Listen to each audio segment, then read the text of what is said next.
All right, we'll now call the city council regular meeting to order, 6 p.m. Please rise for the invocation and pledge of allegiance. The invocation will be given by Councilwoman Brittany McGuire. Dear Lord, I thank you for this wonderful evening. I thank you for bringing us all together this evening, Lord, to make the decisions that we need to make for the city.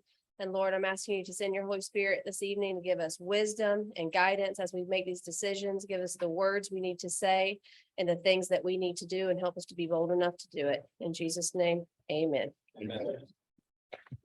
I pledge allegiance to the flag of the United States of America, to the republic for which it stands, one nation, under God, indivisible, with liberty and justice for all. May be seated. Madam Clerk, if you'll please call the roll. Yes, Councilmember McGuire. Here. Councilmember McCure. Here. Councilmember Taylor. Here. Deputy Mayor Bernard. Here. Mayor Anderson. Here. We have a quorum. Worth noting tonight, we will be adhering to our code that each speaker will have 5 minutes. We have potential for quite a few speakers, so I would just ask if speakers come up, you guys could set the clock for 5 minutes. All right. Under consent agenda, we have the minutes for July 25th, 2022. We have the minutes from August the 8th, August the 15th, and August the 15th. This will be for the city council special meeting, regular meeting, special meeting about Durham Martin Baseball Complex, and special meeting MLK Junior Sports Complex. Be looking for a motion. We move all 4 more times. Sure. Make a motion, we go and approve the minutes under item C4 for July 25th, August 8th, August 15th, And August 15th. August 15th again. Do we have a second? Second. We have a motion and a second. Any questions or changes? Seeing none, we'll call a roll. Councilmember McGuire. Yes. Councilmember McCure. Yes. Councilmember Taylor. Yes. Deputy Mayor Bernard. Yes, Mayor Anderson. Yes. Motion passes. Thank you. Item number 5, we have the first reading of ordinance number 14-2022 and ordinance number 15-2022. It's an ordinance amending the future land use map of the city of Avon Park, Florida, amending one parcel of land consisting of plus or minus 1.30 acres, generally located east of US 27, north of West Bell Street, at the southeast corner of the intersection of South Anoka Avenue and Dial Street. Address being 915 Dial Street, from a future land use of low density residential to city medium density residential. Transmitting said amendment to Florida Department of Economic Opportunity for notification purposes only, provide for severability, provide for conflict, and provide for an effective date. Thank you. Yes, ma'am. Good evening. For the record, I'm Brenda Torres with the Central Florida Regional Planning Council, and we're here today for a proposed future land use amendment and rezoning done by Fitzroy Gardner is the applicant, and he's requesting a future land use and zoning to support development of 4 duplexes on a property that is 1.30 acres in size and is located southeast of the intersection of South Anoka Avenue and Dial Street. Slide. Okay. The existing future land use allows up to 6 dwelling units per acre, and that is the future land use of low density residential. The existing zoning is R1A low density residential, which allows for 4 dwelling units per acre. The proposed future land use permits up to 16 dwelling units per acre with a designation of medium density residential. The proposed zoning is R2 medium density single family attached duplex district, which allows up to 8 dwelling units per acre. We have here our land use compatibility. We have the table here for both the future land use and the zoning. So the future land use would up the density with a change of 13 dwelling units. So the maximum there would be 20 dwelling units.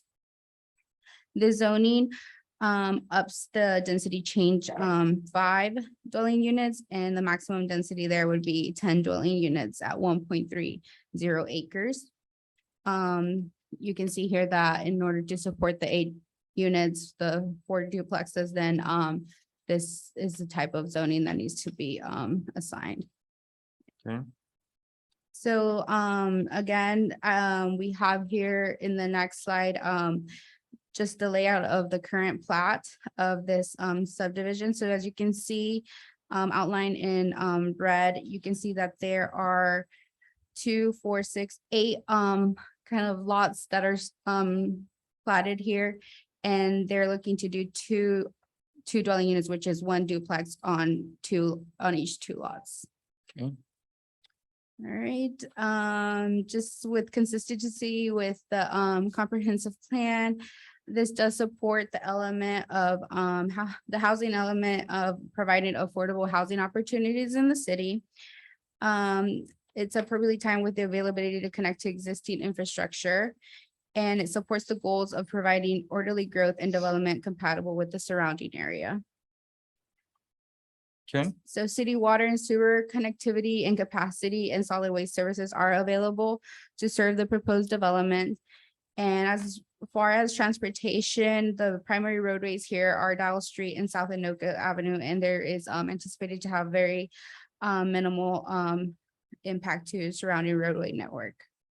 Also, no adverse impacts on Hines County school facilities and no negative impact anticipated on the city's recreational facilities. it looks to me like the zoning board also approved it. I believe so. Yes, that is correct. Okay. And then at this time, I can take any questions, and I'm not sure if the applicant's here, but if not, and yeah. Do we have any questions for him? It's worth noting that just to the south of this property, we did rezone that to an R3 not too long ago. So they're requesting an R2 here. My only question is, in one of the photos, it looks like there's already buildings on the property. Or is it vacant? Yes, Yeah. so I'm pretty sure that's gonna be demolished so that you could have the Duplex. singular development of the 4 duplexes. Any other questions? Okay, so we'll be looking for a motion to approve ordinance number 14-2022. It's already been read into the record. Do we have a motion? Make a motion, we approve item D5 for ordinance number 14/2022, please. Okay, we have a motion. Do we have a second? Second. We have a motion and a second. Any further questions? Seeing none, we'll call the roll. Councilmember McGuire, Yes. Councilmember McCure, Yes. Councilmember Taylor, Yes. Deputy Mayor Bernard, Yes, Mayor Anderson, Yes. motion passes. Next up will be, do you want to brief us on 15/2022 or just just It was a combined combined presentation for both, yes. zoning and land use? Go ahead. It's an ordinance amending the official zoning map of the city of Avon Park, Florida, amending 1 parcel of land consisting of plus or minus 1.3 acres, generally located east of Highway 27, north of West Bell Street, at the southeast corner of the intersection of South Anoka Avenue and Dial Street, address being 915 Dial Street, from zoning of R1A low density residential to R2 medium density, single family attached and duplex, provide for severability, provide for conflict and decide for effective date. Okay, we'll be looking for a motion, ordinance number 15-2022. make a motion, we approve ordinance number 15/2022, please. Do we have a second? Second. We have a motion and a second. Any further questions? Seeing none, we'll call the roll. Councilmember McGuire, Yes. Councilmember McCure, Yes. Councilmember Taylor, Yes. Deputy Mayor Bernard, Yes, Mayor Anderson, Yes. motion passes. Thank you, Ms. Torres.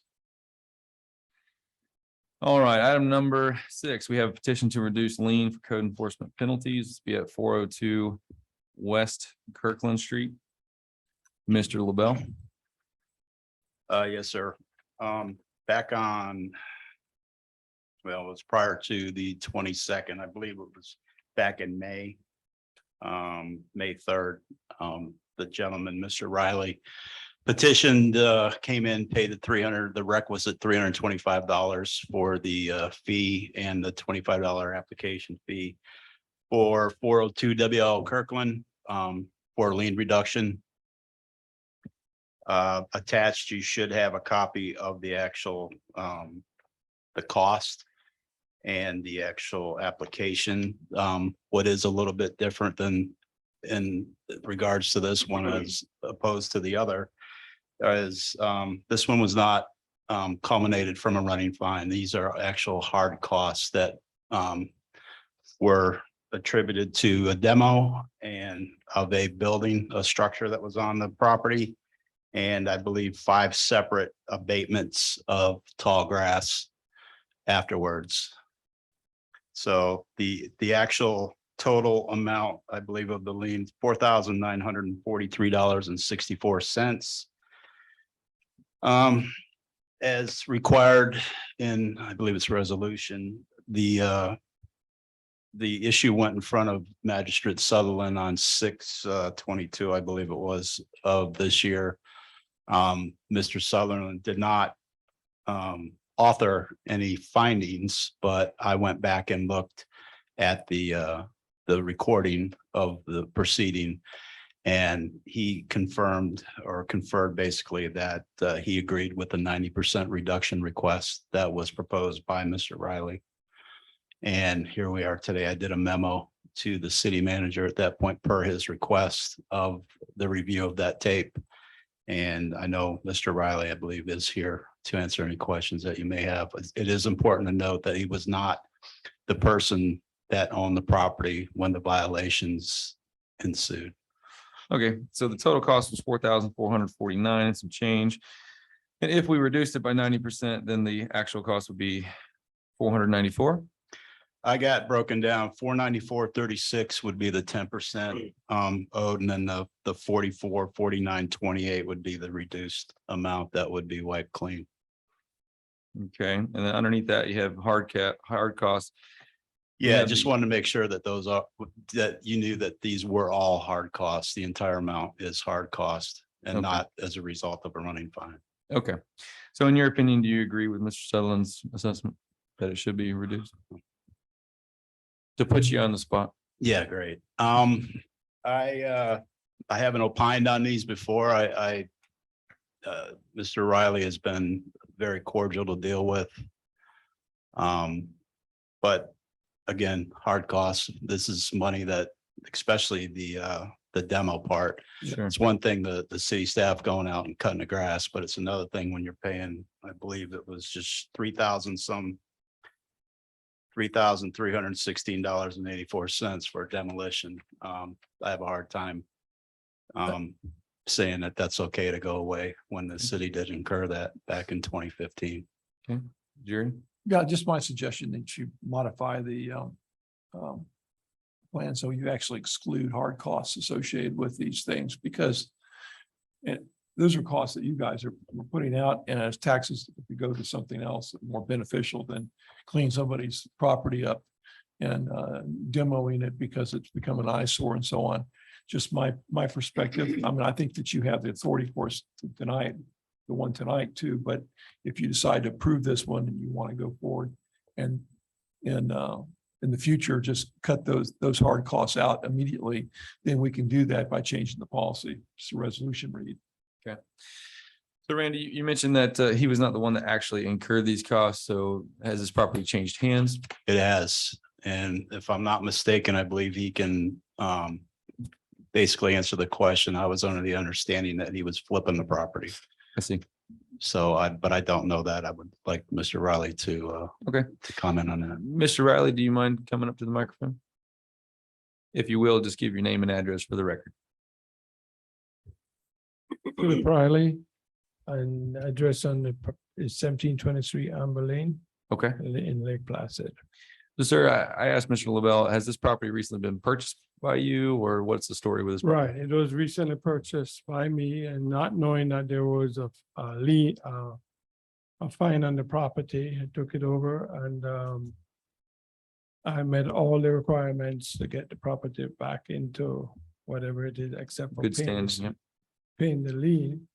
So I was hoping by, that you guys will be able to give me that discount or whatever it is on the property. Understood. If you don't mind me asking, what is your intention with the property? I sold it. I sold it to this lady here. So you've already sold it. Yes, sir. With the intention, she knows that there was a lien on it, and so I'm here trying to get it off for her, basically. I see. And she lives right across.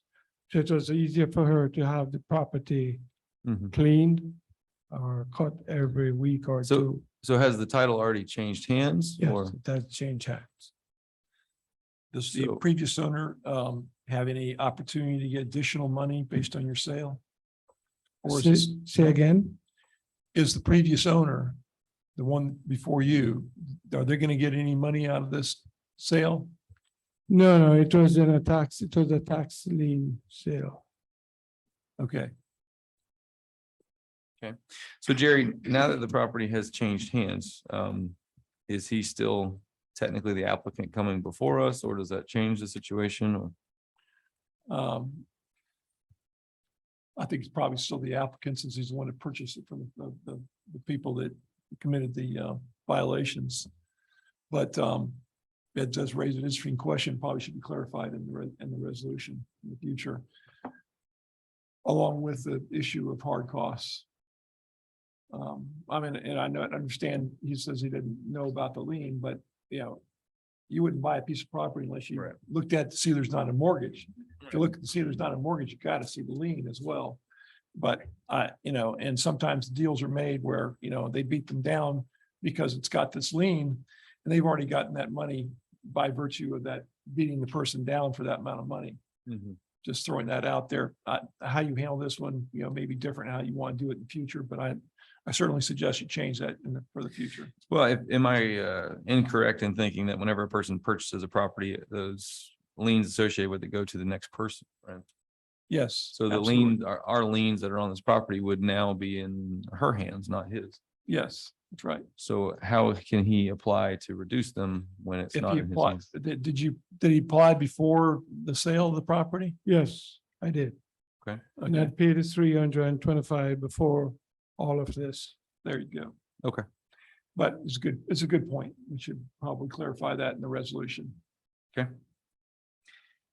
All right. Well, with that, we have the applicant here and we have Randy here. So does the council have any further questions on this? I don't have any questions. I just think that everybody should be treated the same.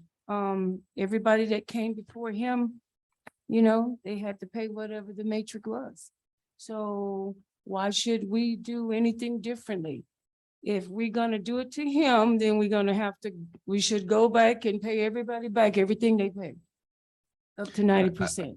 Yeah, I think you misunderstand the concept here. So what we're actually discussing is that the costs in his case are actual hard costs. So before, you know, if someone gets a lien, even if it's for mowing the grass and they don't do anything about it, that can accrue and it could add up to hundreds of thousands of dollars, even though we didn't really incur anything other than maybe mowing the grass or something like that. So we might have a few $100s in clerical fees.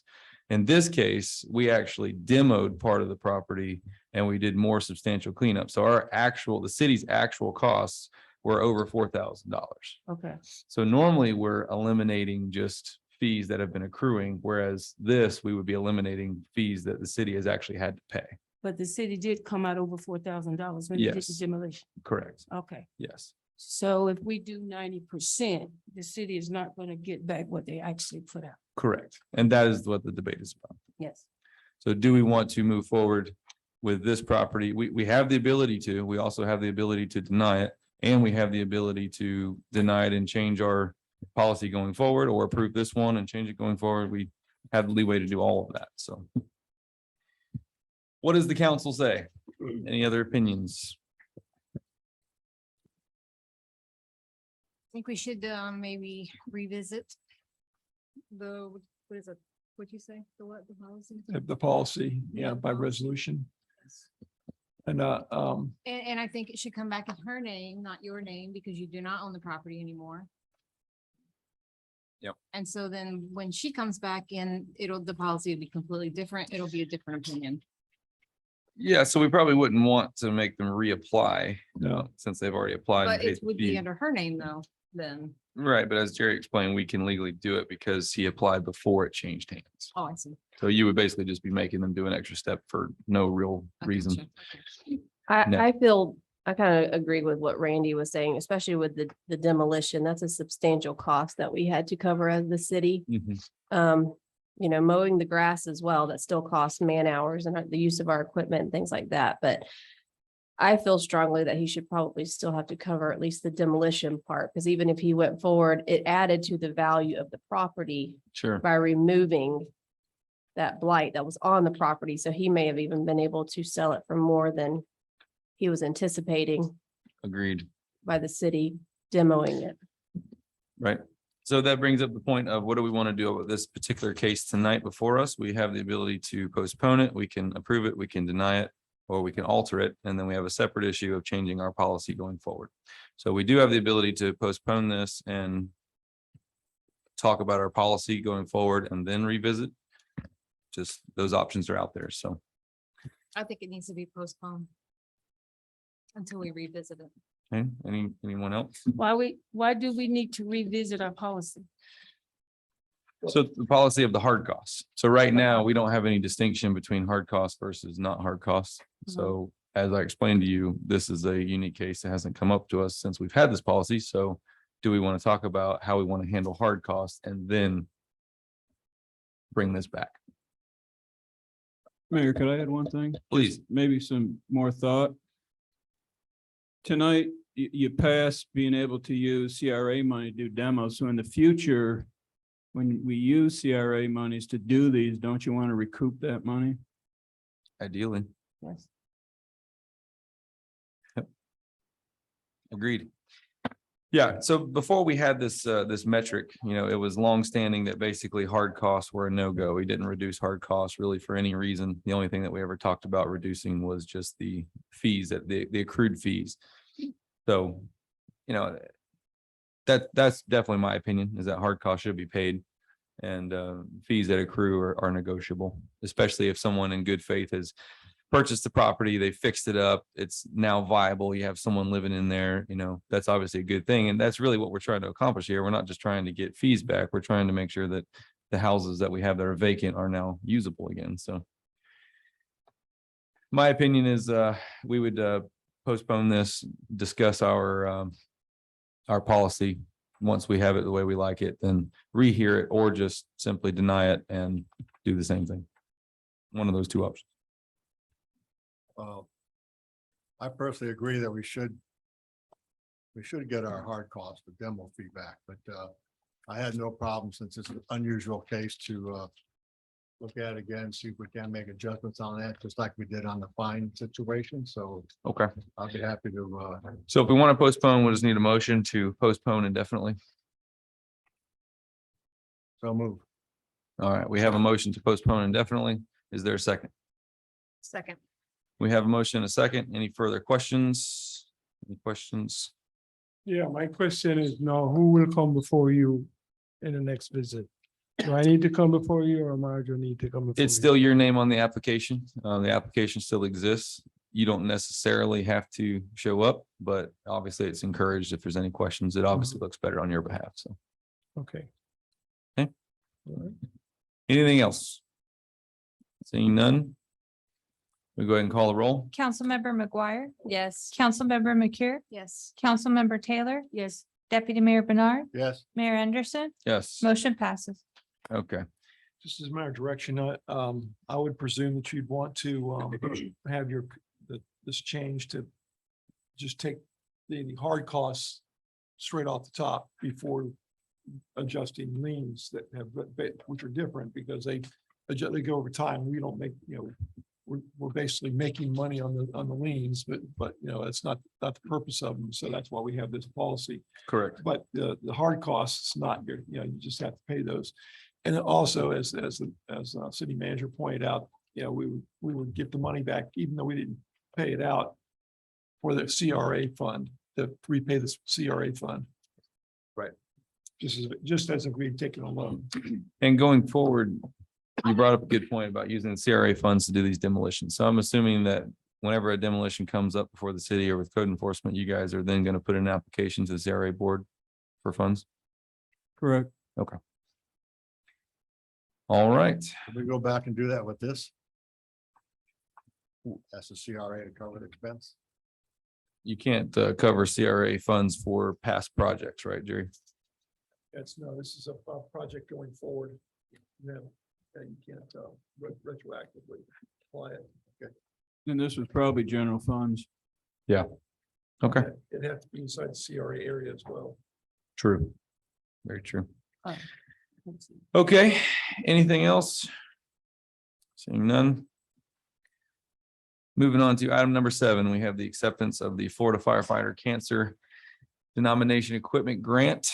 Is Chief? I'm here. What would you like to know? You This- applied for the grant, you got it, you're a superstar. What else is there, Yeah, right? this is that $46,000 piece of machinery to decontaminate our face mask, our helmets, all that kind of stuff that goes around our head for cancer. Okay. I did apply for a grant. It's a 75%, so we have to come up with 25%, which is 11,846. And then we also have to cover the delivery of 500. So roughly 12,000 will cover it instead of that original number of 46. Very good. You have any questions for Chief on this? Okay, so we'll just be looking for a motion to accept the grant. I'll make a motion to approve the D7 to accept the grant. Okay, do we have a second? Second, We have a motion and a second. Any further questions? Seeing none, we'll call the roll. Councilmember McGuire, yes. Councilmember McCure, Yes. Councilmember Taylor, Yes, Deputy Mayor Bernard, Yes, Mayor Anderson, Yes, motion passes. thank you, Chief. Keep them coming. Thank you. Item number 8, we have these Xerox lease agreements. Melody, do you want to take this one? Yes, sir. You have before you 6 lease agreements for copiers that the city currently has 5 of them. The second one for finance is a new lease. 3 of them expire in at the end of September. 1 expires in November and 1 expires in January. So the total monthly cost for the old agreements is $705 a month. For the new agreements, it's $778 a month. All agreements are 36 months. Okay, and do you want to speak quickly about the quality of the machines that we currently have? So we currently have a Toshiba at City Hall that does not. It's a piece of Toshiba. It really is a piece of Toshiba. Okay. And staff feels that Xerox will be more responsive to call outs and the quality of the equipment is better. You have any questions for staff on this?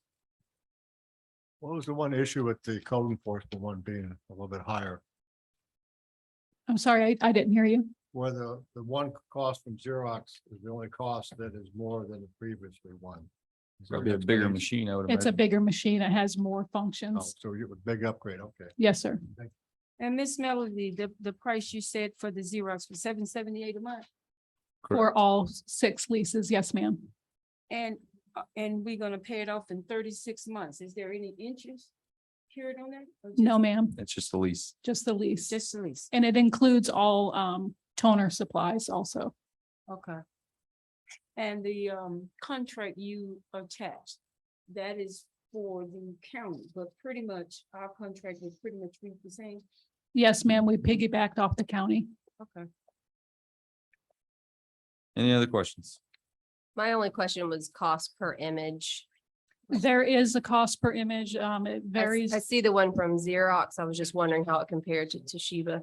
Oh, I don't have that information. I can bring that forward at some point. I think it's pretty, Comparable. Mark just said he doesn't like the word think, but it's comparable to what we're paying. Okay. Okay. Well, whenever you get a hold of that, obviously just send it out to the council. Okay. Any other questions? Seeing none, I'll be looking for a motion to approve the 6 leases. Make a motion to approve item number D8 for the Xerox lease agreement, please. Okay, I'll second. that includes all lease agreements, right? Yes. Okay. We have a motion. I'll second. We have a second. We'll call the roll. Councilmember McGuire, Yes. Councilmember McCure, Yes. Councilmember Taylor, Yes, Deputy Mayor Bernard, Yes, Mayor Anderson, Yes, motion passes. thank you. Now for David's favorite subject, the 2022-2023 employee health insurance. Yes, I invited Danny Page, he's the vice president of Essentia, to come here and give a brief synopsis of the packets that you got. So he can kind of answer any questions that you might have, and then I'll answer the secondary questions that come up. Very good. Danny? Hello. Thank you for having me. I know this is a touchy subject that not really anyone likes to discuss. I am usually the guy that nobody wants to see walk in their office at the end of the year. This year is no exception. Our renewal is a piece of Toshiba. So, so it really is. This is the worst renewal that I've received I've been doing this for over 25 years, but I won't say it's across the board with our business right now, but it is, they have been shockingly bad, no matter what size group that you're in right now. And I found a renewal that I'd sent some comments to David for 2020 when I was making recommendations as to what we should do moving forward. At that time, we had some claims issues and we couldn't leave Aetna, very similar to now. But at the same time, what I said was the moving target that no one could really look at and figure out is COVID. As you know, during COVID, obviously I couldn't come down for meetings. You couldn't go see a provider for anything that wasn't life-threatening, basically. So what we call frequency claims, which would be knee surgeries, shoulders, anything basic that we take for granted, we can go see an orthopedic surgeon or somebody simple. We call it simple. All those are put on hold. All those are flooding through the gates now. So now that everything's opened back up, we have lots of frequency claims coming through. And as best we can tell, the carriers are trying to project for what's coming at them really fast. You know, we didn't see a discount while they couldn't go in and see those people. So. Exactly. Yeah, look, you should be me. We can go on and on with that. So a brief history. I've been here for a really long time. Congratulations. I didn't know you were the chief when you walked in.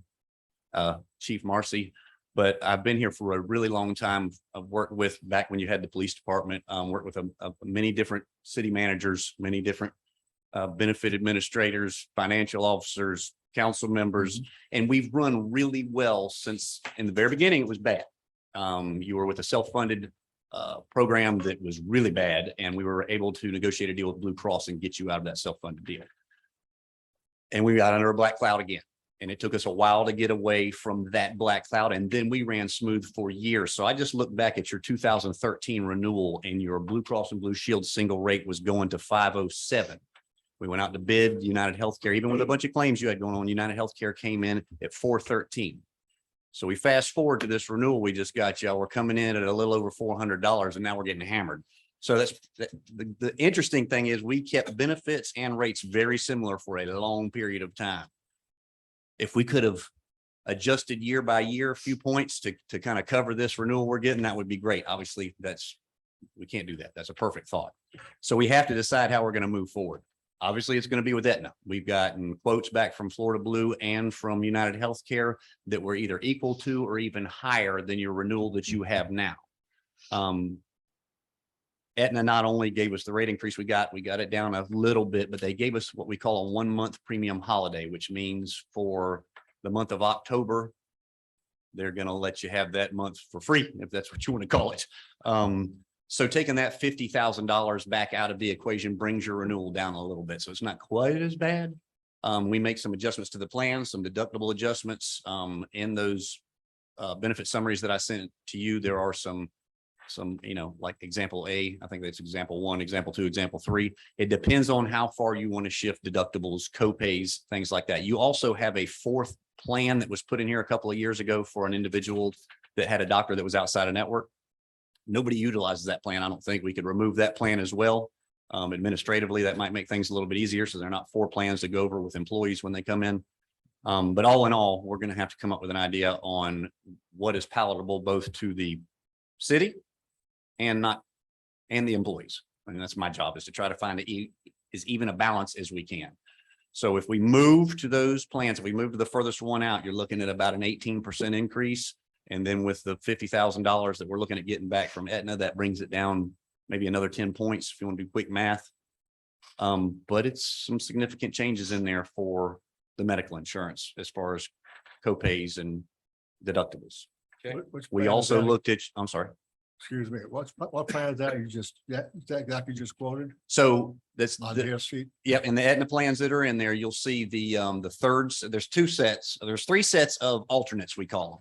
The third one is the one that goes the furthest out. So if you just kind of thumb through the Aetna plans, the last set of Aetna plans, you'll see the current will be on your left, and then the potential plans to move to would be on the right. So that way you can look back and forth to the current plan and see what the deductibles would change, the co-pays would change, things like that. Okay. We also looked at your ancillary products to see if we could save money there. We tried to look at everything we could to save money, and we can save a little money on the single rate with your ancillary, your dental and vision, things like that. But if you start looking at how it's impacting the dependents, it goes the other way. So I don't suggest making a huge move to the ancillary, because it may save a couple dollars here or there, but then you'll look at a dependent that almost doubles. So that wasn't really a good. So factor. is it your intention to hit the suggested highlights, or do we have to go? I can. No, I'm glad to. Yeah. So I've got copies if anybody needs. copies of what we're doing. So we received an extra little packet Hopefully that's what. it on is. paper. Is that what you're going to be going out of? Okay. So same thing that y'all, I emailed to everyone is what I'm gonna, Got it. is what I brought with me. Oh, I'm sorry. The thing that I had made them, Danny, was something that compared like what you had, but that I took a big sheet and said, here's the main goes here. And then I would say, okay, here's the renewal, comparing those three against the renewal or the old versus the renewal. And so every one of these plans has a sheet that compares the current to each one of these individual plans. Okay. One alternate, two alternate, three. But you have three plans.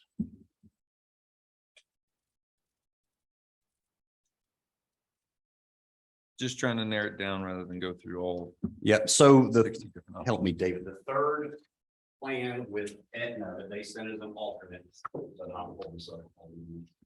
Is alternate three, right? But since you have three different plans, which the middle plan has the majority of participation, but you do still have to go to the health savings account. Right, but you don't want. It's the HSA. Right.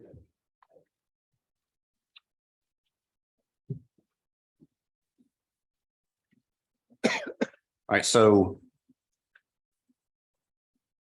Eddie City plan by, there's $1,500. So just while Danny's looking at that, all the primary, the current plan that we have, everything that was either more or less in the comparable plan. So if you're looking at alternate three right now, will be in bold. It Okay. says it is different than what we have now until September 30th. Yeah, so if you write a clause with the deductible and the out-of-pocket maximums, you'll see the deductible and out-of-pocket maximums where we get the most significant reduction in premium. Okay. When we start making changes to those. So if we move your HSA deductible to $5,000 from 2,000, it's a pretty significant move, but it's going to bring your rates down the most. You could do that, and there's lots of options here. You could take some of the $50,000 that you're getting for the first month free, and you could put some of that offering into an HSA account to help offset some of that.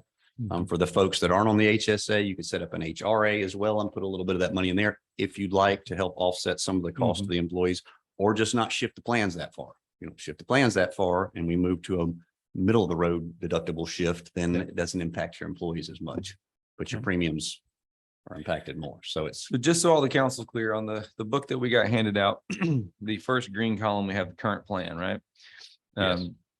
Item number 0, column number 0, that's for the direct renewal, right? Yes. And that would take us from the $510 to the $720, keeping everything else pretty much the same, right? Okay. So that's our direct renewal. So I would be interested in hearing from you. What is your, top 2 or 3 options that you would suggest that we pick? The most bang for our buck here. So the most bang, I'm sorry, David, since I've been going over these notes.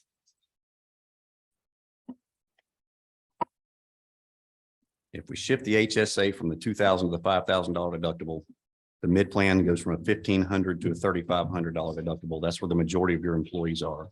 Mhm. And then what I call the high plan goes from a $500 deductible to a $2,000. That's the most bang for the buck, and that gets you down to right at about an 18% rate increase over a 42. 'Cause right now you're looking at a 42. And that was with Aetna? Yes. There's nothing we can do with United Healthcare or with Florida Blue to get anywhere close to these. Okay. And then we got to take into consideration the $52,000 premium holiday that Aetna's offering. Cigna declined to quote, and 3 other carriers, along with FMIT, Florida League of Cities actually declined to quote as well. And on that plan, what is the employee cost at the bottom? Per each? Currently it's at 510. What is that one? Yeah, so it goes, the health savings account, which is your lowest plan, goes from 402 to 418, Mhm. single cost. The mid-level plan, which you do have a great deal of participation on, goes from 510 to 649. And then the high level plan would go from 570 to 666. That's 570 or 570 to 666. Sorry, my contacts are drying out. And what would be your second alternative to that? So I back up one.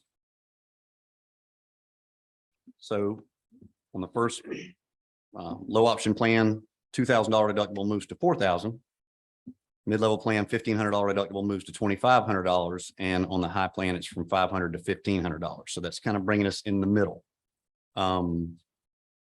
Single rate again, 402 goes to 485. 510 goes to 617, and the 570 goes to 648. That's kind of brings it more into the middle. There's no real just step process. The Right. plans get all over the place, and it makes it a little more And the complicated. deductible on that plan was? Yep. So on the high end plan, it went from 500 to 1,500. Mhm. Mid from 1,500 to 2,500, and on the HSA plan, it went from 2,000 to 4,000. Okay. That gives us a 19.5% increase. So that just moves it 1.5 and kind of brings those 2 deductibles down to not be so. The out-of-pocket maximum shift as well.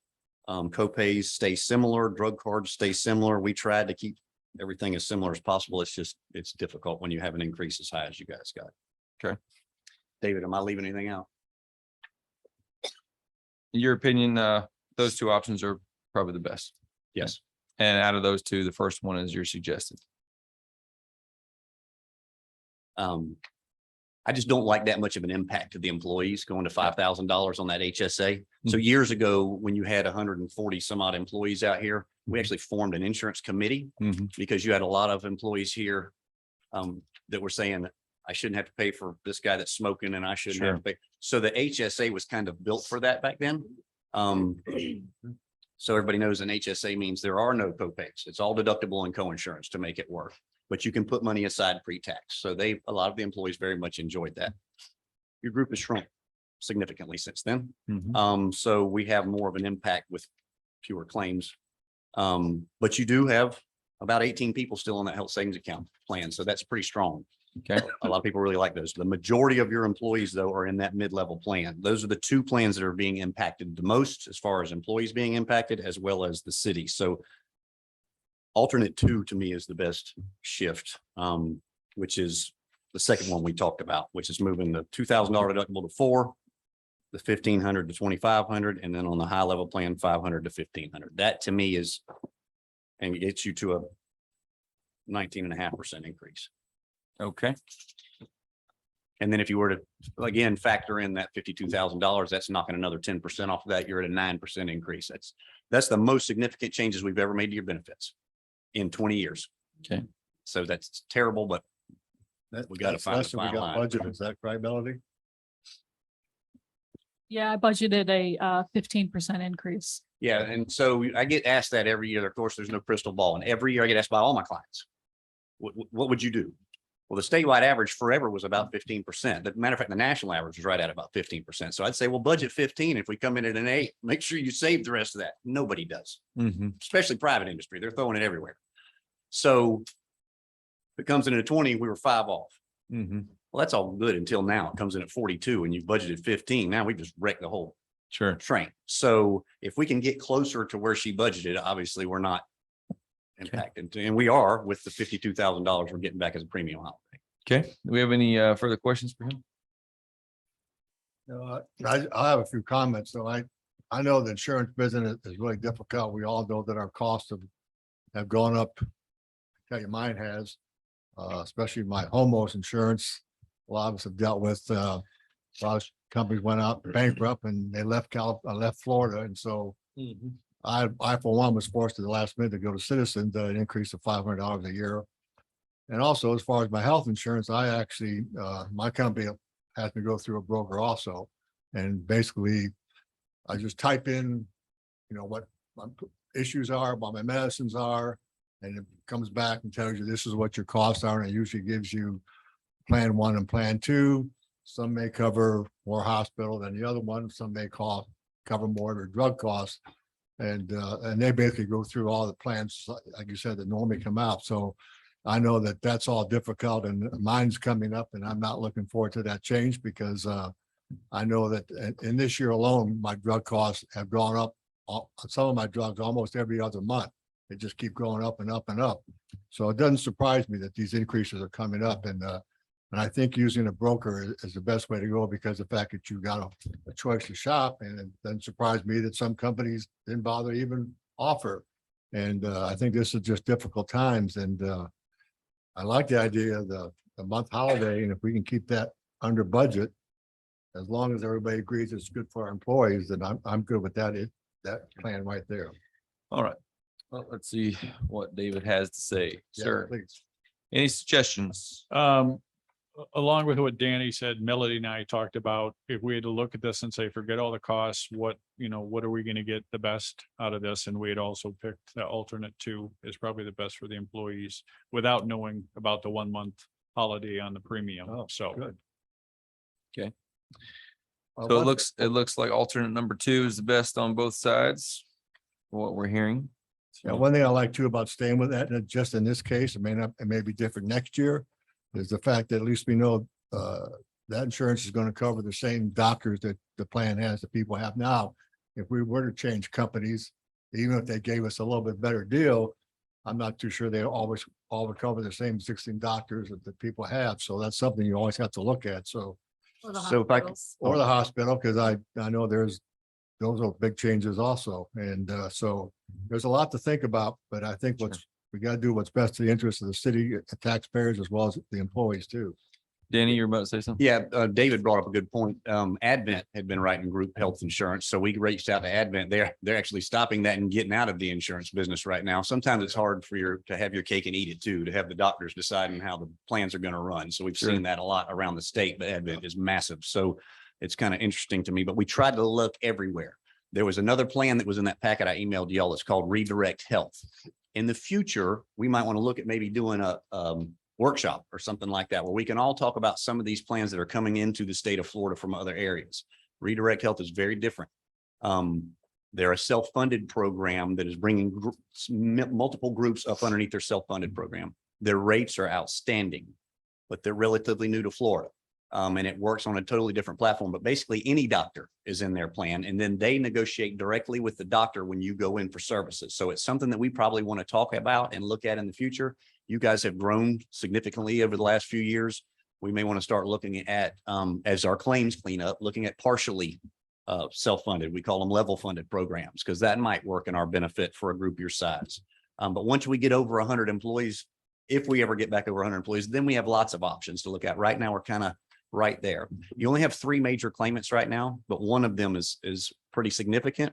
And what most of the carriers look at that immediately, what we call DTQ, decline to quote, is the prescriptions that are being utilized. And one of the claims is by now they're over $80,000 worth of prescriptions this year, just in prescriptions, not in surgical procedures. And so a lot of these carriers, that's all they look at. They call it GRX, and they look at the prescriptions to project what your claims are going to be. So once we can get past these again, like we did long ago, get past our black cloud, I think we'll have a lot more competition to look at.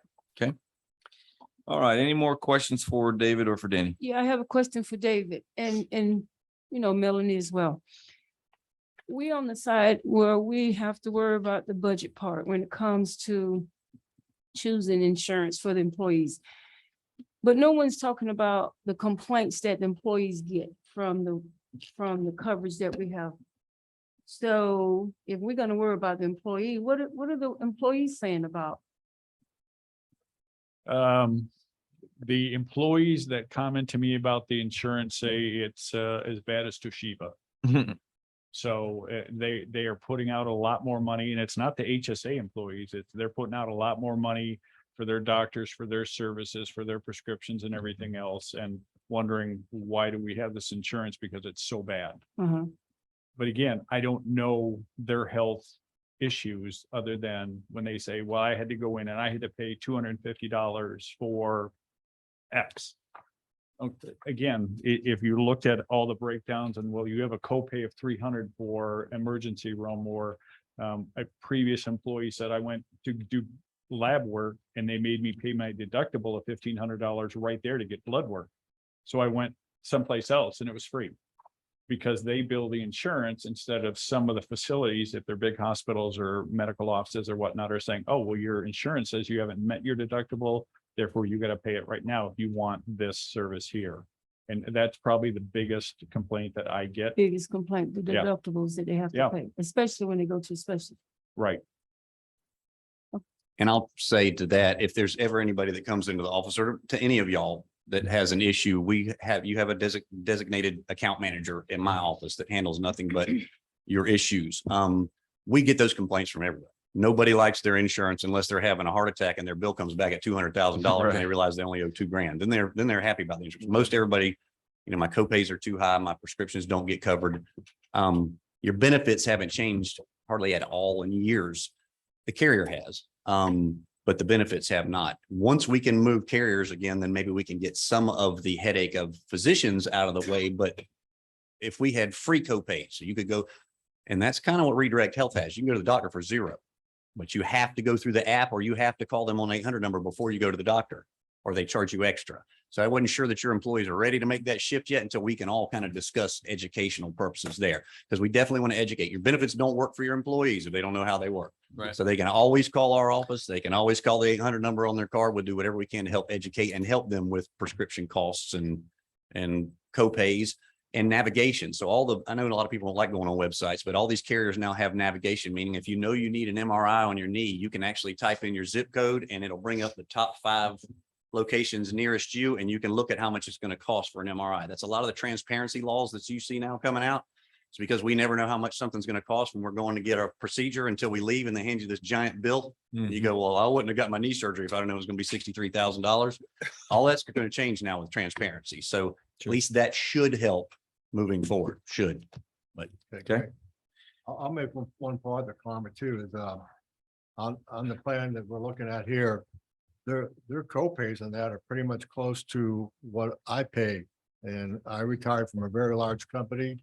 They're called AT&T, and I was with them for more than 30 some years. And this is pretty much my out-of-pocket expenses too. I'm not comparing the prescription drug, but everything else, it's close. So I don't think it's really that bad of a coverage myself. Okay, anything else? It looks like the best option for us is alternative number 2 with Aetna for the OAE PO 2500. So do we have a motion for that? AOE PO 2500. It's alternative number 2, right? David? Alternative number 2. Okay. Yes, sir. So that's what the suggested is from Danny and from David. If anyone wants to go along with that, a so moved will work. So move. All right. We have a motion. Do we have a second? Second, We have both. Please call the roll. Councilmember McGuire, yes. Councilmember McCure, Yes. Councilmember Taylor, Yes. Deputy Mayor Bernard, Yes. Mayor Anderson, Yes. motion passes. Danny, thank you very much. Thank you, sir. Item number 10, we have the wastewater treatment plant facility plan. This got brought up last time with Jameson. Ultimately, we decided that we wanted to hear from Rick before we made a final decision. what I understand, Rick has got us that feedback and he's waiting for us on Zoom. Yes, can you Rick? hear me? You there? Can you hear me? Hello? We see a name.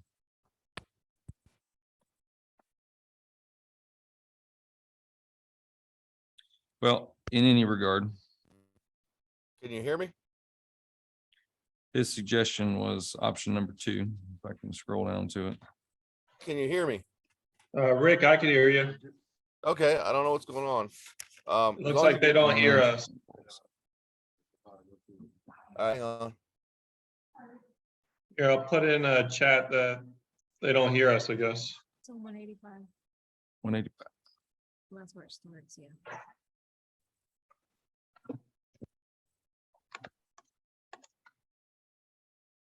Mark, Okay. we're. So we were looking no, at I'm on. alternate, James is on. We're talking to each other. alternative Y'all number can't hear 1 us. or 2. Ultimately, Rick decided to go.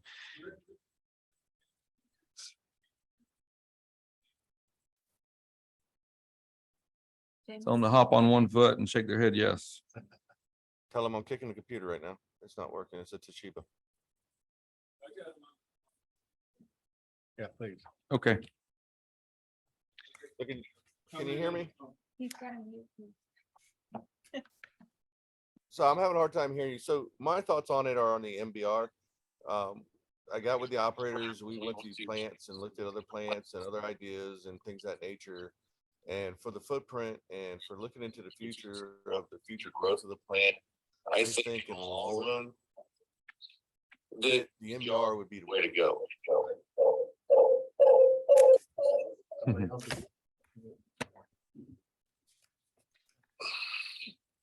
Yeah. So if you'll remember the MBR would allow us to keep the same footprint, but basically up our MGD by double, actually quadruple, almost quadruple. With alternative number 1, we would eventually have to build a whole nother set of tanks, which there's a question of if we even have enough footprint there to do that out there. Also, the MBR, in my conversation with Rick, is a cleaner system. If you remember, Jameson also told us basically the same thing. So as the regulations move further and further, we're ultimately going to have to treat our water to a cleaner standard. And the only system without a great deal of infrastructure would be the MBR, in their opinion. So on page number 197, you'll see it as scenario 1 and scenario 2. So you look at the total replacement cost be $600,000. Total project cost be 15 million. Total project cost of scenario 1 would be 13.1 million. Obviously, both of those numbers are very high, and chances are neither one of these projects would be done without significant grant funds. But nevertheless, we do need to pick a route. It's not something that's going to be happening tomorrow, but we do have to give them an answer of which way we want to go, put it in our CIP, and hopefully get grant funds for it. So is there anything from staff to add to that? Does that about sum it up? Go ahead, Rick. Rick, go ahead. Also, the thoughts with the MBRs, we were going to try to go and get more local support so that when we do have issues, we don't have to wait for somebody to come out of state, fly in, and all the surcharges that we get to work on the current equipment that we currently have. Where if we could go with more local support in the long run, the repairs and times that we would need a service person there would be way lower because they're local. They would be able to show up with their own tools or truck and do services and repairs and things of that nature, where now we pretty much have to have them fly in, have a truck there. It's a big inconvenience, and it's a lot of hustle just to get somebody to come out and work on the equipment, whether it's broke or warranty or any of that nature. Okay. You have any questions for Rick on this? Those were our 2 choices originally. So If you remember, this system was the screen system. the least amount of building structure, correct? Correct. Any questions? Correct. Yeah. Any questions? I know it's a terrible way to do a presentation, but we're trying to make it work. Okay. I just thought maybe with scenario 2, there may be even additional grants just because it is a newer, Cleaner system. cleaner system that there may be more funding available. You're It right. may also pull in new employees or additional employees who are used to working with this type of technology versus the Mhm. old. Yeah, my only fear with it was that the staff wouldn't want to go to something that new, but after talking to Rick, I mean, the opinion that I got from him, and obviously I'm having a paraphrase here, but basically they were very excited to do it. They wanted to go with the latest technology because they see the wisdom and what it's going to be able to do down the line. And a lot of the larger cities are also going to this as well. Right, and based on the research that I did, the only downfall is if they are not trained properly, Right. there's a huge expense for having to replace things. So I would Mhm. just want to make sure that that was part of the installation is Right. proper training. So what Rick just said too, there's local reps rather than with Lakeside, everyone seems to have to be flown in to repair things. So hopefully there would be a better opportunity to work hand in hand rather than having to do it over the phone. Good. So, with the MBR system, whoever we go with, they'll come in and training, and there's an online that we could go on if we had issues with it, if I'm hearing you correctly. They would be able to help us over the line. They're not just gonna come in, put the system and leave. They would train us, and it goes with any changes of the plants, unless we stayed exactly the same to expand, then the guys would know how to run it. But just about every plant that you go to, the existing operators train the new operators that come in. When you make a major change in your plant, you're counting on the engineering company that came in there to make these changes to help you get it adjusted to run appropriately for the changes that were made. So there would be training that would take place as well. Hey, Rick, can you add in the mayor tried covering for you and your operators? What do they say? What do they want to go with? The operators, we discussed with both of them. Jonathan and I rode to Charlotte County, where we looked at an existing MBR system. The MBR system was put in. It was supposed to be a 10-year program, and it was supposed to last 10 years. They're on their 12th year of the MBR system. It looks like they're going to go to 15. Jonathan was very impressed with it. It was a very small footprint. It was, and they haven't had to increase the size of their footprint because of this, and they're still able to add more cartridges if necessary. And as well as the other operator, he thought it was a great idea. They're willing to make the changes and think it's a great product. I mean, they've been involved in this the whole entire time. Jameson sat down with us all and made discussions, and we've all talked about it. It's not just a decision that I made on my own. It's a decision that the four of us actually, the city employees, the three operators, myself, actually came to and liked. We thought it would be a great idea, a great movement for the future. We'd be able to go almost to a 4 MGR. I mean, plant. So I think it'd be a good thing. I think it'd be a wise investment for the future. Thanks. Any other questions? No. Just a comment, hate to always do this, but that's why you need to raise your capacity fee to where it was recommended to go to. So you can help pay for a new system when you need it. Okay. Thank you. So we'll need a motion to select a scenario. Obviously, the staff's recommended scenario 2. So do we have a motion for that?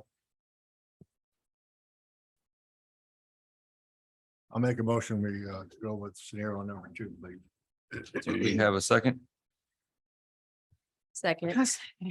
We have a motion and a second. Please call the roll. Councilmember McGuire, Yes. Councilmember McCure, Yes. Councilmember Taylor. Yes. Deputy Mayor Bernard, Yes. Mayor Anderson, Yes, motion passes. thank you. Thank you, Rick. All right, next up, item number 11, we have budget additions. Let's be Melody. Yes, so you have in your packet budget additions for the general fund, the water wastewater fund, and the sanitation fund.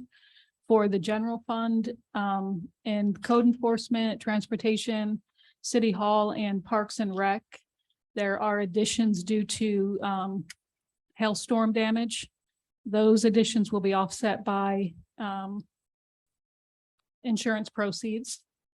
We're also asking for council approval to use leftover funding from the audio video that we had budgeted to pay for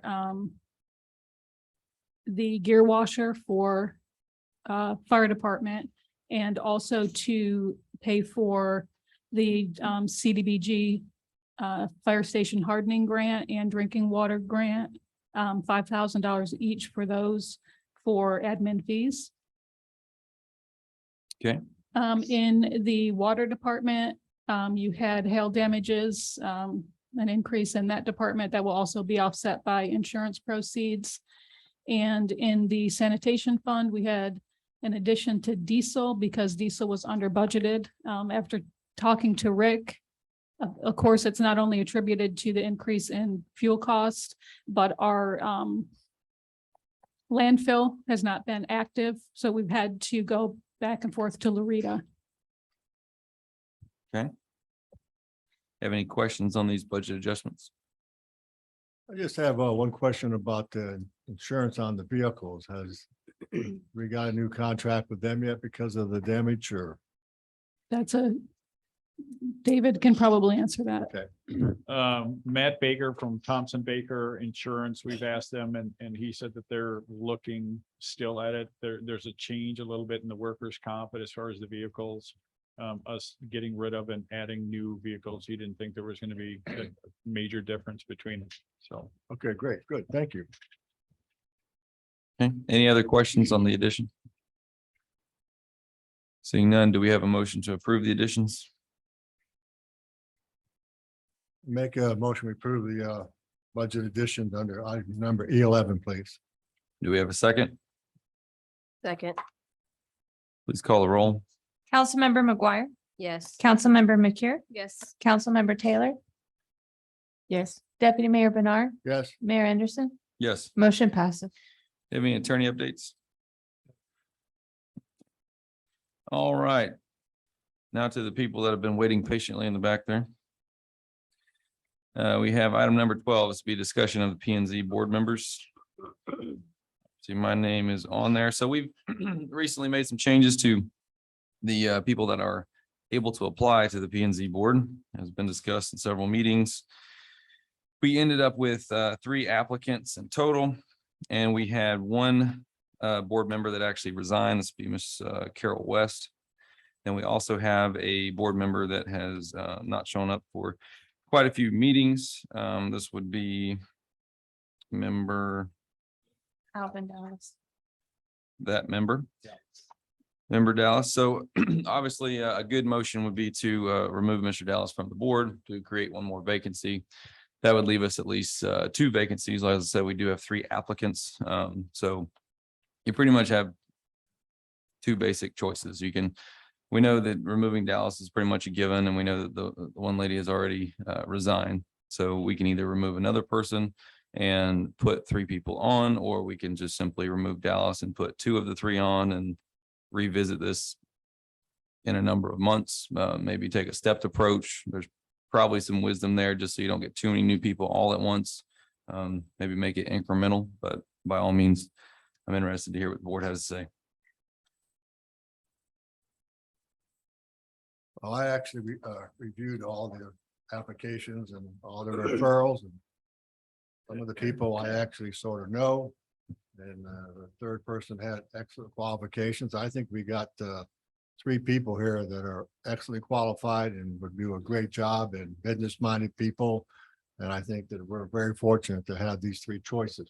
Agreed. And so whichever way the rest of the board wants to go with, I think we can't go wrong with any of the choices. And if we don't tick all 3, then I think we could keep one, on hold.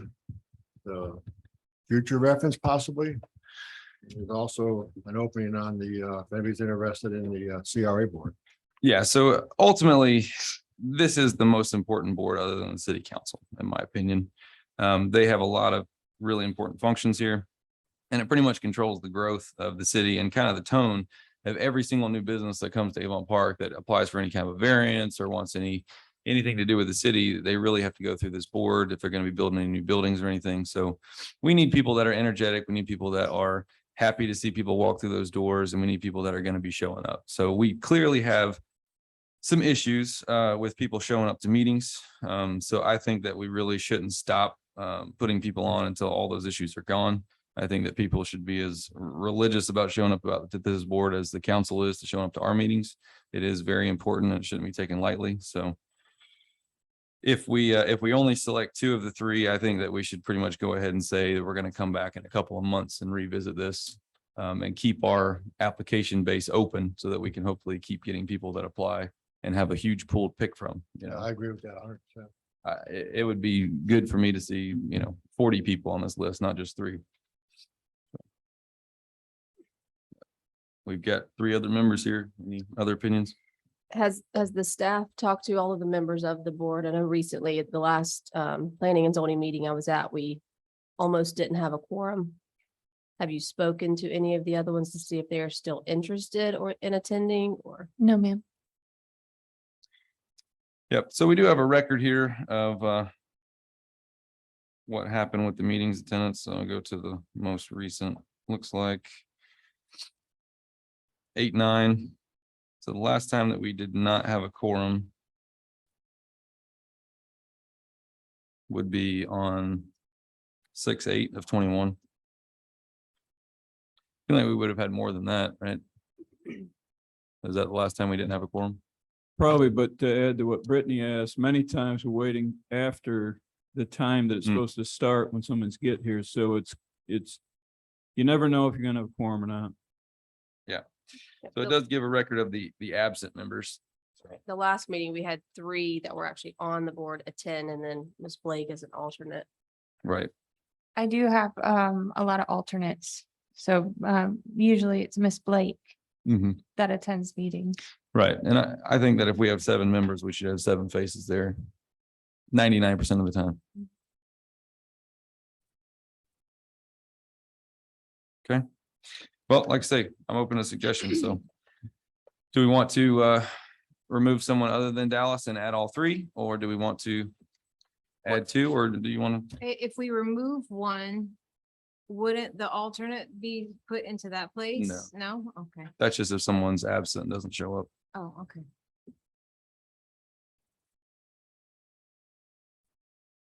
Shoot, that's kind of a hard call. I hate to. I pull know somebody there's one off. member of the P and Z board out there. He has Yes, any ma'am. opinion? Any comments? He's usually always there. I didn't see your I name on see the him. naughty list here. So No, I know Mr. Dallas has not been at a meeting in quite some time. I think he only made 2, maybe 3 at best after he was appointed, but Mhm. I would gladly welcome more members, but like Mark said, you got to be able to get them there and get them there on time. Mhm. And not everybody just sit up there and wait until 5:30 or 5:40 until we make sure that we have a quorum. Sure. So Well, I mean, is it your recommendation to remove some of the existing members and add more? Or are you happy with what's there or what? we've got a pretty good group. Granted, some of them have been there for quite some time. And I know some of them wanted to step back a bit. So I don't know if you want to add an extra position or if you do want to remove one. Well, we've got 7 members. Right. So Do you know the individuals who wanted to step back? I wouldn't say, I don't know, if step back is a good word, but Roger Mhm. and Gene, they've been there for a long time. And Mhm. they passed their positions on to others on the board. And I'm not sure if they feel comfortable stepping down. That may be something you want to talk with them about, mhm, but I would gladly welcome people that are going to show up. sure. And Mr. Dallas is the only one that hasn't showed up. Yeah. He's been the most- Everybody else has showed up. He's been the most tardy, but Correct. I Correct. see one of the people you mentioned is tardy. Oh, There's some target a lot. about, 7 times in the last year. So I think you're being a little generous. He is. Yeah. If you don't know, he's the new chair also. Yep. Oh, Mr. Miller is. Yes. Okay. Well, right on. Well, I mean, I think that you seem to get it, what we're looking for, that we want people that are energetic and involved and, Right. have a smile on their face instead of how can we say no, you know? Yeah, exactly. So, and it takes the time to actually understand the subject matter, of what's going on and how it all works into the whole city as a whole. Correct. So, you know, I would commend you on that. I've really appreciated what you've done on that board. So, All right, well, thank you. Thank you, Jason. okay. Well, like I say, it looks to me like, there's two options. We should remove Dallas. It seems to be a given. Obviously, Ms. West is already gone. So the two names that he mentioned, I would be in favor of removing those as well. Putting all three on and looking for another. So, What was the third one that you mentioned? Gene Jordan, Roger Garganis, Dallas and Ms. West, who's already resigned. You're suggesting we remove all of those? It's one way to do it. So if you want to look at the most prudent thing, the safest thing as far as attendance and all that, I think the two members that definitely, one's already resigned and one hasn't been there. I agree. So adding those two members tonight and then coming back and let's go ahead and set a date of, 2 months or 1 month or 3 months or whatever. And revisit it then and keep going until our attendance record has 0 issues. I like that idea because I think that this way it'll give the other members on notice, that we're looking at filling Sure. other positions in the future. And if for some reason some of those members continue to be late, then that would be an option, or don't show up, an option to replace another one. So Sure. I'm good with picking 2 out of 3. The hard choice is picking the 2. I know at least 2 of them here. I don't know if all 3 of them are here tonight. Yeah. If they are, want to come up and talk, I wouldn't mind that.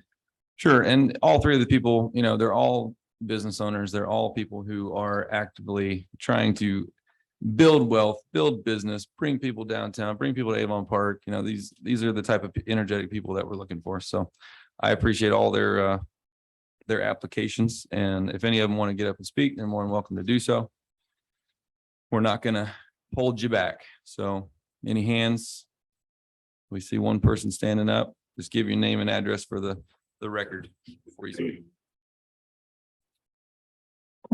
You want the home address or business address? Either one. Dan Sauls, 12 South Forest Avenue, here in Avon Park. As you guys know, I'm working on the Brickell Building project currently. Yep. I have a lot of vested interest in seeing Avon Park succeed. And I'd love to serve at your behest on the Planning and Zoning Board. So if you have any questions, I'm happy to answer them. Any questions for Dan? Well, as a businessman and developer, do you have ideas on which way our city should continue to grow in the future, I mean, near future? business as friendly as possible. I think the city's taken a lot of steps in doing that and working with Mark and the city staff. It's pretty much there. I just think if you have a zoning board that shows up and makes those tough decisions that are better for the citizens in the community, makes that easy for businesses that are wanting to come in and that need some zoning adjustments. Well, I think you've shown your interest already in the city, so I appreciate that. Yes, sir. Any questions for Dan? Okay, Dan, thank you. Yes, sir. Anyone else?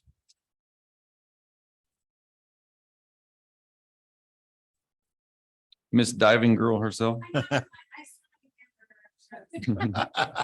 My name is Laura Wade, and most of you probably know me from something in town.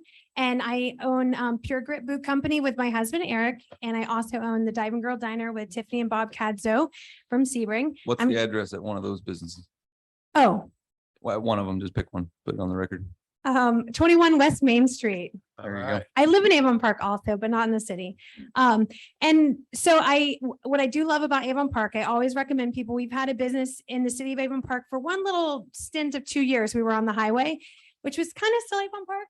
No, maybe it was close. It was by Sun Lake. It was close. But I believe in Avon Park. I always recommend Avon Park to businesses, especially downtowns, because people know you're there. If you're on the highway, sometimes they'll drive past and they miss you. But if you go into downtown Avon Park, everyone knows that you're there. And being a person from Avon Park, it is nice. I used to run the Chamber of Commerce here for a short period of time. I've lived here for quite a while. I was born in Avon Park, and it's nice to see Avon Park people, but also new blood. Like there's people that were born here, that have lived here quite a while, that are serving here that I haven't, some of you I don't really know very much. I've seen you, but we really don't know each other. But it's nice to see that we have new people coming in. It's nice to see new people here wanting to serve on this committee, you don't have to pick me because I will wait in the wings. I'll be fine with that. So if you have that hard decision, you like all of us, you can put me in the wings and I'll still serve whenever you call me up to serve. So I'm excited about what we can do here in Avon Park. Okay. Definitely like your energy. Thank you, Laura. Come on, Mr. Marshall. You're not getting away that easy. No, they wouldn't let me get away with that. I'm Eric Marshall. I live at 607 North Verona Avenue. I do own a drafting company. We design homes and buildings and different structures. Done a lot of work in Highlands County, done a lot of work in Avon Park. I've lived in Avon Park now for almost 20 years at that address. Our business is actually in Sebring. Our storefront business is in Sebring. So it's a little bit of a trip for me, but I love Avon Park. I've not had any inclination or longing to leave here. This is my home and I plan on, spending the rest of my time here. And I love to see it grow. I mean, I think probably the zoning board alone is probably one of the main entities there that will allow Avon Park to grow. And I think it's probably one of the main things that's held us back to some sort of extent. I mean, not trying to point blame or anything, but I feel like we could have probably grown a lot quicker, getting different things passed through Avon Park, and especially our downtown area. I know there's big challenges there with parking and different things like that our downtown has, but kind of looking past some of that and creating new ideas as to where we can park these people, how can we move these businesses in so that we can continue to grow and continue to move more families into our city and our community. Awesome. Any questions for Mr. Marshall? No, I don't think we ever met, but I looked at your references and I must say that one of them is a very good friend of mine and I trust his opinion 100%. Awesome. Okay. Any other questions? Thank you, Eric. All right, thank you. Thank you. So we do have a volunteer to wait in the wings, as she said. So if the opinion was to go with two, then that makes the decision a little bit easier there. If we want to go with removing more than one person from the board and going with all three, there's that option as well. So again, I'll ask, is there any suggestions?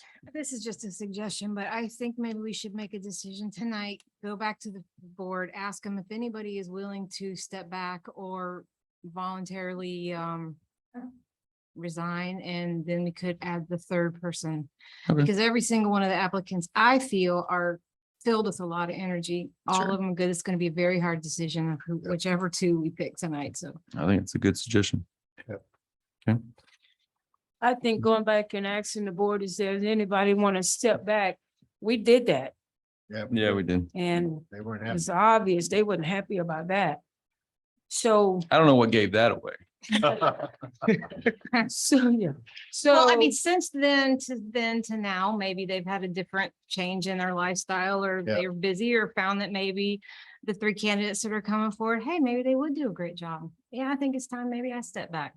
oh, we can ask them, I just don't see them budging. I'm- They didn't give me an impression that they wanted to go anywhere and didn't like the fact that we wanted them to go somewhere, so. I think it was the fact that we were asking them to go somewhere. So what's your suggestion, Bernice? My suggestion is go with the two, and to be fair with the two, whatever the two that put their application in first.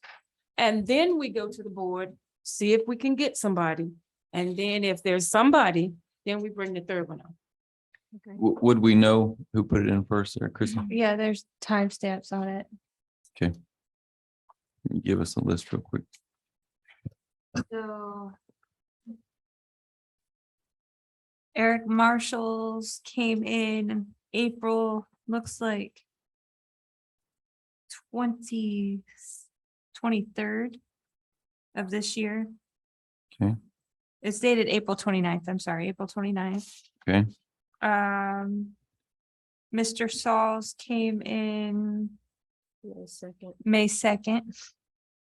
And Miss Wade's came in May 16th. Okay. Well, All Ms. right. Wade had already said that she could step aside until we make a decision. It looks mint to me. And by all means, Ms. Wade, the only reason this has come up is because you suggested that you would be willing to wait. And I have no doubt that in about 2 months, there's probably going to be some more vacancies. So, okay. Wow. Well, I think there'll be more to join. So, Yes. And we'll, do we need to do it as 2 separate motions? Okay. What were you about to say? I can make a motion if you like. I make a motion that we remove Mr. Dallas from the Planning and Zoning Board and add Mr. Marshall and Mr. Souls. add Mr. Daniel Stahl. And Okay. Laura Wade will be my next choice, Okay. guaranteed. Okay. All right. We have a motion. Do we have a second? I'll second. We have a motion and a second. Any further questions? Seeing none, we'll call the roll. Councilmember McGuire, Yes. Councilmember McCure, Yes. Councilmember Taylor, Yes. Deputy Mayor Bernard, Yes, Mayor Anderson. Yes. Motion passes. thank you. Thank you all. very much. Congratulations to those and thank you very much to the others. Stay tuned. See you all soon. We could also. And thank you, Mr. Miller, for your insight to the board. Makes sense. I was just gonna say, we could also use attendance at these next couple of meetings to help us Absolutely. in our decision as well. Sure. So as far as bringing this back up again, do we want to just ask the board if there's anybody to resign and see if some people do and then bring it up sooner? Or do we just want to go ahead and set a date of when we're going to bring this back up? I think we should check with the board. So we asked them if someone does it voluntarily and quickly, then we'll go ahead and put Ms. Wade on there. If they Okay. are not volunteering, then let's set a date. So ask them before our next meeting and tell them that we need a response before our next meeting. And then we will talk about it at our next meeting. Okay? Go with that. Okay. Anything else for P and Z? Seeing none, city managers report. Bird scooters, probably you've noticed they're missing. I Yeah. did, I noticed. It took me a week, I guess, but anyways, probably going on 2.5 weeks ago. I'm like, where'd all the scooters go? Started looking around, they're not there. So I called Dan Feathers down at the bike shop who runs it for Bird. They decided to pull them out for 2 reasons. One was he said Sebring had twice as many out. They get no complaints, and a bunch of people in Avon Park can complain, and they're here, they're there. I don't like them here. But their main reason pulling them out, they got so they weren't making any money. The last week they pulled in $100 and they spent $370 for the guys go around and retrieve them and bring them back.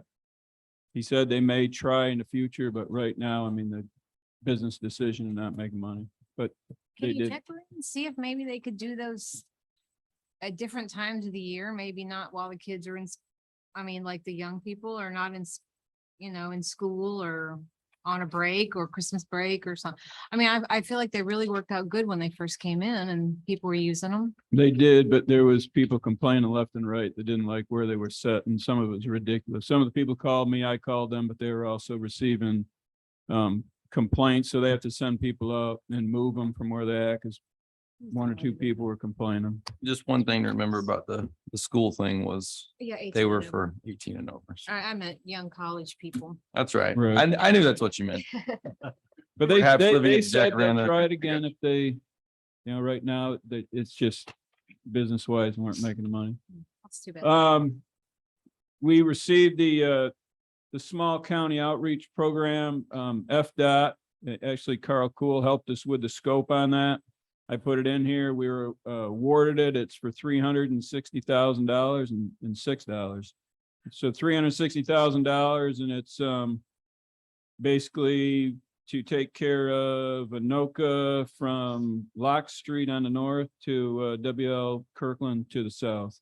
Excellent. So that's a really good grant, seeing that we usually only have 500,000 in there to out of infrastructure to do that stuff. So good grant, and thank Carl for his help on that. Awesome.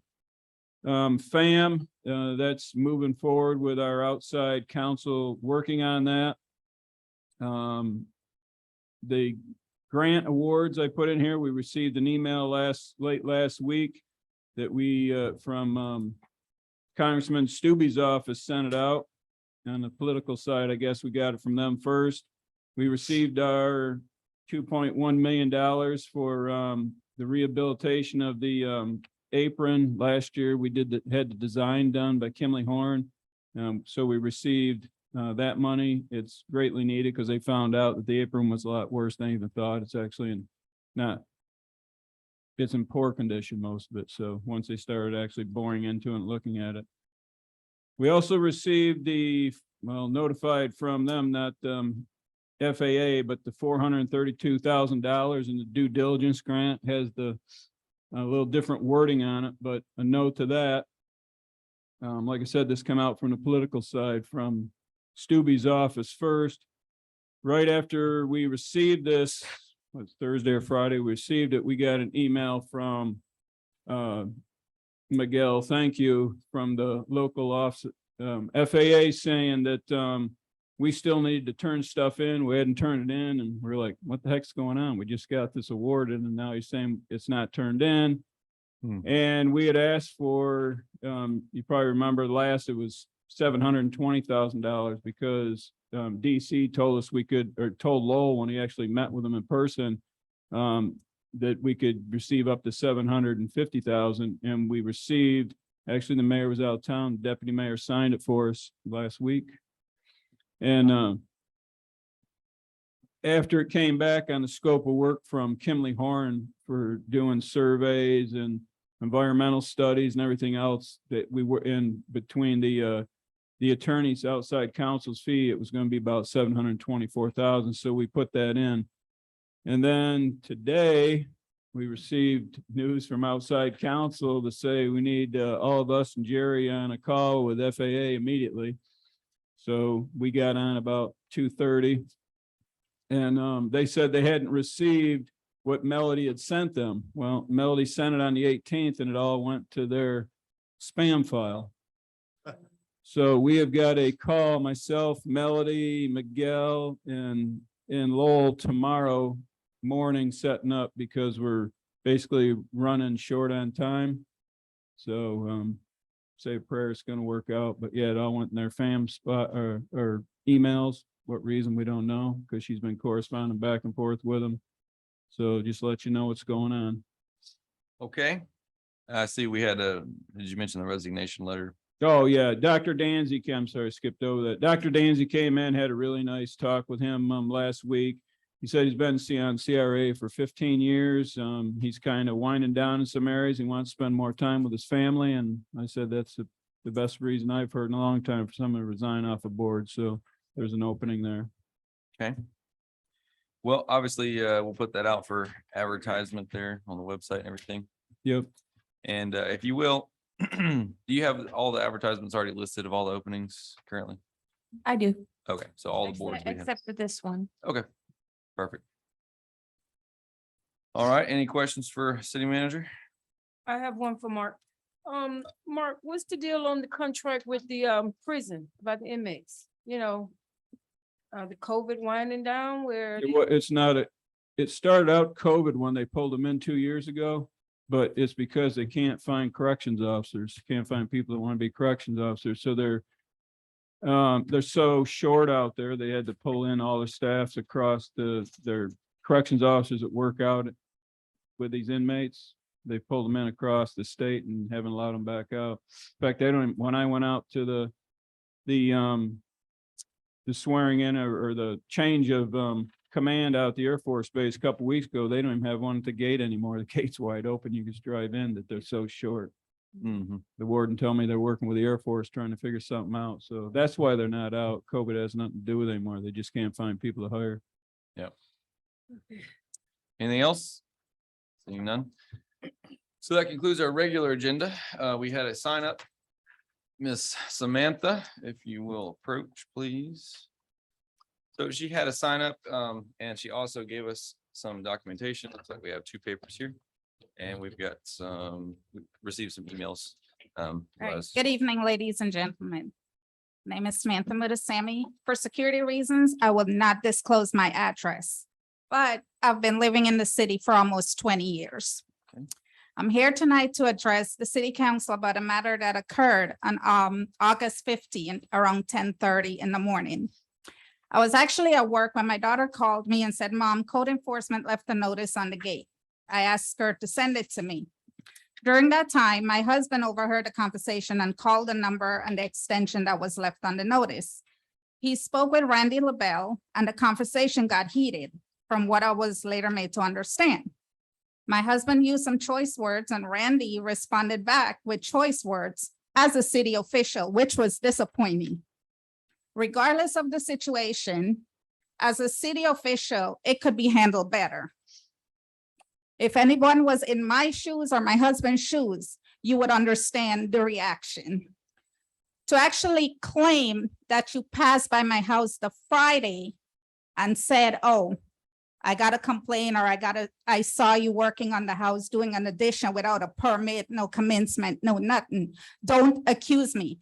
Actually, that Friday, my husband was working on the house. So if he did pass, he could have stopped and said, hey, can I see your permit? Can I see whatever?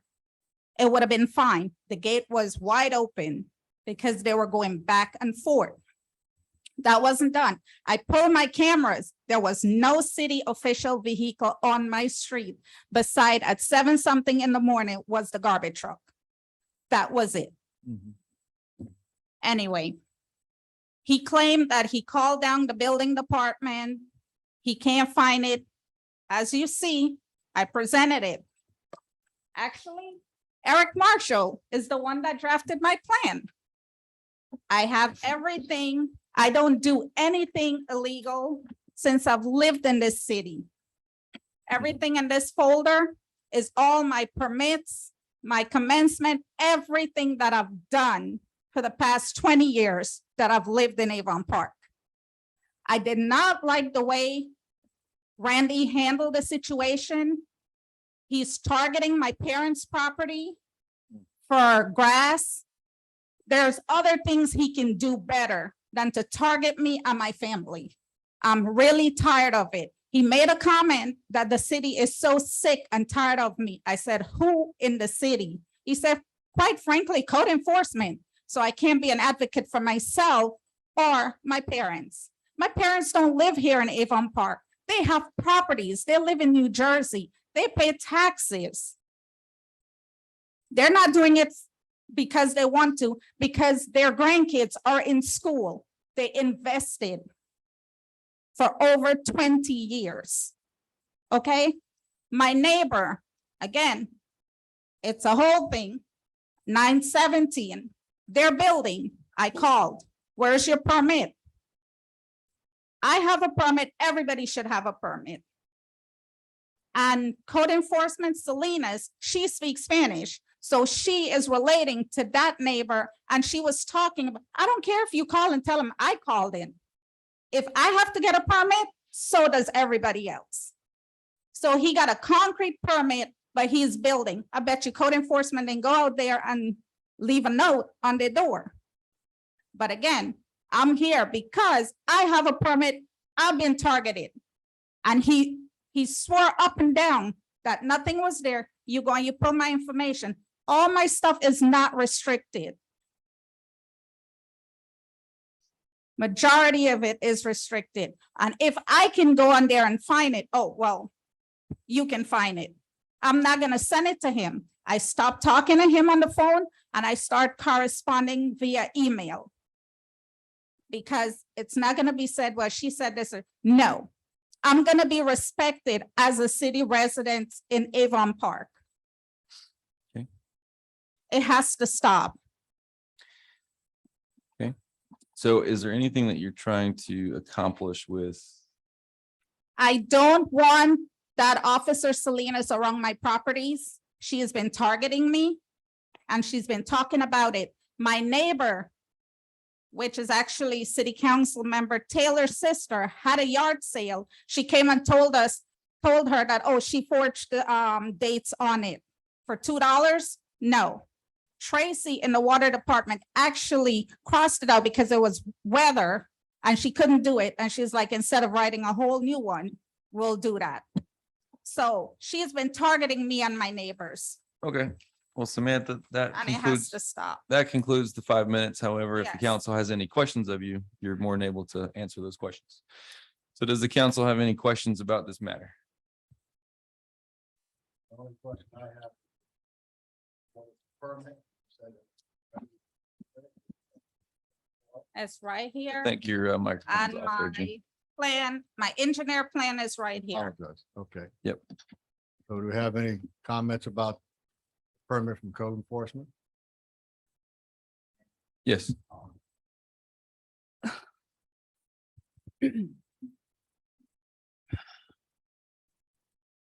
Okay.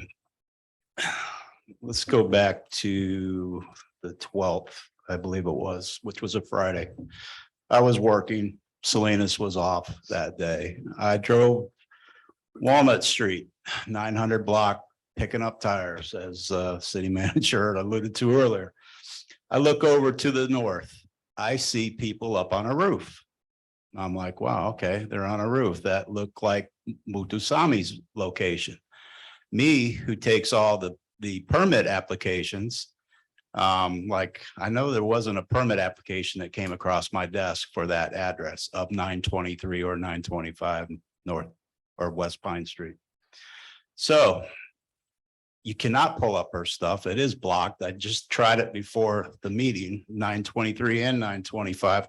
I beg you to look and see if you can pull it up. It's blocked. So Monday came along and I told Officer Salinas to go by, leave a message because it appears that they don't have a permit. Now, knowing that it was blocked, I took it a step further. At 8:12 at 11:15 hours in the morning, I spoke to Lisa at permitting at the Highlands County Building Department. She said no permit exists for 925 West Pine Street. One has not been pulled since 2018 for a driveway. I said, okay, well, I took 3 pictures. Let's go back a little bit. That day of Friday, I took 3 photos also from West Walnut Street. Did not go to the property, did not encroach on any other personal property. I took it from the roadway. I zoomed in. I have those if council would like to see them. Anyways, I spoke to Lisa. She told me nothing. I have here a picture of what started this whole thing was a simple door hanger that says, please call the number below in reference to your property. Thank you. That was the inflammatory document that started this whole disagreement. So I spoke to Samantha and then I spoke to a guy that I guess was her husband. That didn't start out too well. First words out of his mouth is, who called? The Spicks next door. And I'm sorry if anybody's in here, but quote unquote, the Spicks next door. I'm like, oh, I see where this is going. And so he commences, I said, no, it was me. I was the one that personally observed this. And then it got to Salinas and then it got to MF this and all that. And then I hung up, called back, left another nice message. I didn't know I had to produce it, but I do have it on my phone. Pretty much the same type message, hung up. So fast forward, I talked to Eric Longshore. I talked to Samantha. I'm like, just send me a copy of the permit. This can go away. So easy. Nope. If I can see it, you can see it. Well, I couldn't see it. So, and I'm certainly not going to her property, obviously. So Eric calls me back and said that she had called him and said that she did have a permit and she was legal. I said, okay, that's all I need to know. So I go back and I'm looking, okay, yes, she has a permit and it's legal, but I go back and I look at the permit application and it was dated 4/14 of 2021, signed by Miss Mutsami. I have it here, for enclosing her rear carport to make a kitchen. Well, the pictures I have is not enclosing a rear carport to make a kitchen. During the conversation that I had, the one conversation before it all went south, she said she was extending her carport. So this has changed quite a bit. Regardless, Eric said that there is an engineered set of plans, and I said, that's all I need. Okay, you said she's legal, she's legal. There's been nothing else said. And then the firing off of numerous emails, I think 5 different times. Sure. that went to city council, and then I forward those to the city manager because she neglected to include him into the. Do you happen to know if the permit that Eric said she had is the same permit number that she provided to us here tonight? Eric didn't want to get involved.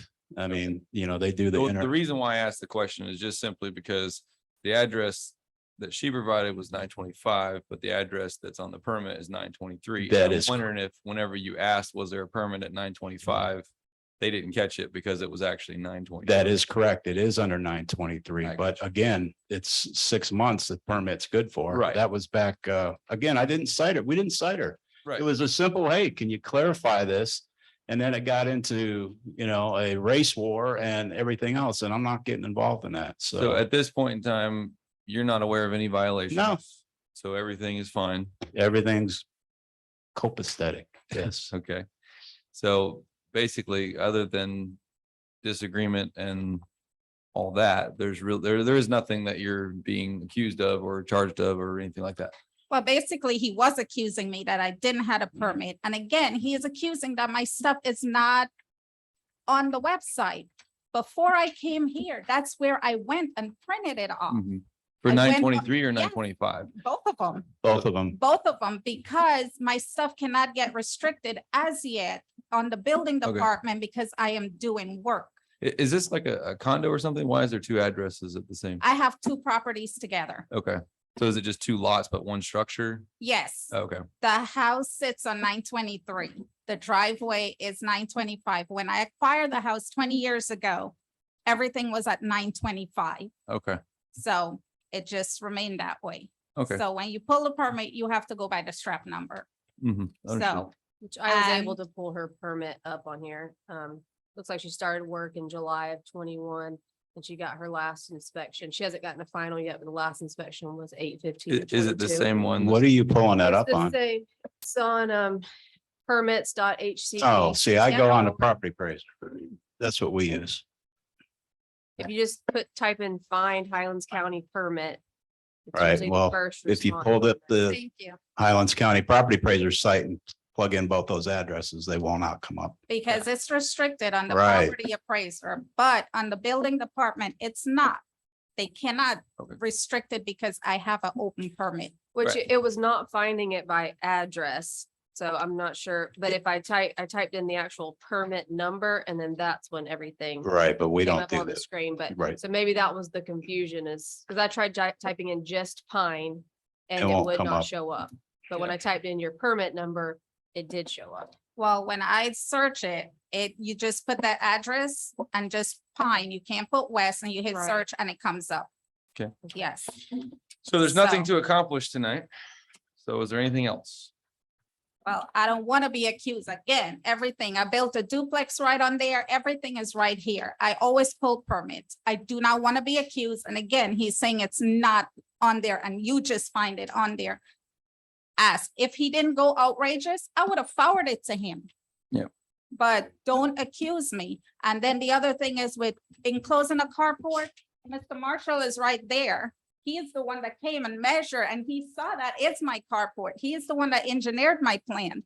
So to make that accusation again of All the we- addition, you understand what I'm Yeah, I saying? understand, I'm but- not gonna lie. But all we care about is that the So- building department is satisfied and that's fine. Yeah. So that's fine. And I was right there when I went to the building department and I asked to talk to Lisa and I said, Lisa, how can you say I don't have one? And she told me exactly what he asked her for. I said, well, that's not where it's being built. It's been built here. At the Right. same time, Eric walked in and I said, Mr. Longshore, can you verify this? Yeah, but And you, he called him, he went to voicemail and he called right back. I Right. was standing right there. but you can see how easy. He didn't know that. He thought the address was 925. You knew it was Okay. 923, so it was just a misunderstanding. So, That's, Mr. Ow. Mayor, if you guys are going to continue to talk about this item, your policy requires that you guys have vote to extend the time. oh yeah, so. We're I'm done, Okay. but again, if you Yeah. look at the water department, I understand, at but the we, utility, it's 923. So he should have done his research. Stop Very good. accusing. That's the problem. And It- stop citing me for I Hall understand, Street. Samantha, come on. So We have to vote to extend it if we're gonna Okay. keep talking. We already said we can't keep talking unless we do that, so that's fine. unless you want to I'll go through the come whole back- I'll process, come we back gotta next- just. Stop it. Okay. do that. All Thank right. you. Thanks. Anything else for the good of the city? Okay, seeing none, I entertain a motion to adjourn. Motion to adjourn, please. Seeing no opposition, we are adjourned.